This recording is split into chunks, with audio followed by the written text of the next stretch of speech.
ઓળી કરીને આખું ગલ્લાનું સામાન મટી ગયું છે. આભાર ધીમે ધીમે ભરીએ આપણે આખું સામાન ભરીએ ધીમે ધીમે સમાઈએ આખું એમ. 5 રૂપિયા તો કોઈ બાચી મેળવાની વસ્તુ હોય જેટલા આવે એટલા માચીમાં દમ ગન ના આવે યાર કશું કહેવાય એવું થી મારે જમાઈએ આપણે દુકાન જમાઈ રહીએ કમ્પ્લીટ જમાઈએ મોટે પાયે 4-5 લાખ રૂપિયાનું સામાન અમે જ બધી દેવું આટલું ધીમે ધીમે લેવલ વધારીએ ધંધા. અમે પ્લાનિંગ બનાવી ઉધારો કરવાનું બંધ કરી દેવું પડે. હું પાછું કોઈ ગલત માલથી રાખતો ઓરિજિનલ. દેખો આ મસાલો વિકી આખા ગુજરાતમાં હોય જ મળે, બીજે ચોઈ નહીં મળે. એટલે આપણો માલ ઓરિજિનલ જ છે, પણ આ બધો ભિખારી કરવાવાળા ભિખારી કરી નાખે હું કરે યાર. આ તો ધંધો પબ્લિક ગોમના અંદર ધંધો ચલાવો ને ઘણું કાઢું કોમ. લેવાય જવાય નહીં, દેવાય જવાય.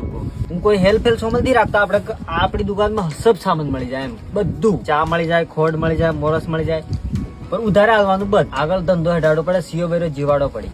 આ કોટી બી ઓરિજિનલ રાખીએ આપણે. આપણો કતે કોઈનું ખાવાનું નહીં, કોઈનું કશું કરવાનું જોઈ લો અપારીએ. આપણે જાણીએ ધંધામાં કોઈ ગડબડી કરીએ ને 1 રૂપિયો ઓછો લઈ લેવાનો, પર વધારે નહીં લેવાનો.